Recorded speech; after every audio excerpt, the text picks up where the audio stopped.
I'm doing a Great British Bake Off 2024 Bake Along. Let's get into dessert week.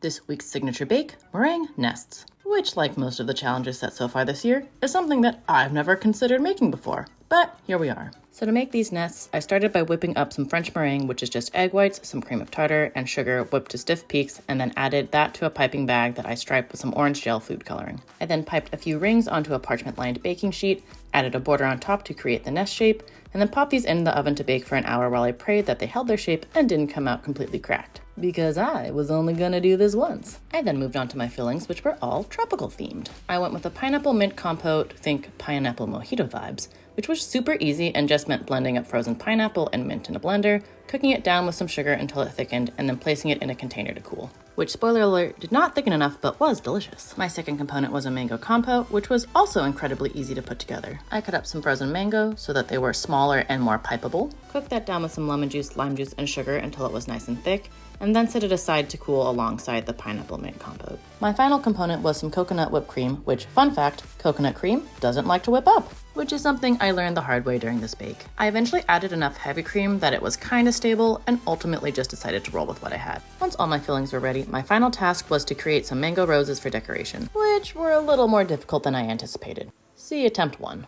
But I did not accept defeat. For attempt 2, I cut the mango slices really thin, really stretched out that line, and with those adjustments, actually ended up with a rose. This got easier to do with each attempt, and in the end, I did have 6 mango roses that I was pretty happy with. Never give up, kids. The meringues came out of the oven holding their shape and with only a few cracks, which I was very happy about. And with that, it was time to build some nests. I started off by dropping a bunch of pineapple compote all over my first shell because it was much too loose, cleaned that up as best I could, and then very carefully added a layer to the bottom of my remaining shells. Next up was the mango compote, which I probably could have made more of, but oh well. At least it was thick enough to not spill everywhere. And then lastly, piped on some of the coconut whipped cream using the piping tip to really get into all of the corners. And now for the biggest question of this entire build, could the mango roses be transferred to the top of each nest? The answer, yes. Very carefully with the help of a fish spatula. I added a few mint leaves as finishing touches, and my goodness, are these nests not stunningly beautiful and professional looking? The same can't be said for my kitchen, as that ended up looking like a complete disaster. Fortunately, that's not something neither the bakers nor I will be judged on, at least by Paul or Prue. Speaking of, I really do think that these tropical meringue nests have true Hollywood handshake potential. That was a lot. But it turned out so pretty. And now to see if it tastes as good as it looks. Cheers.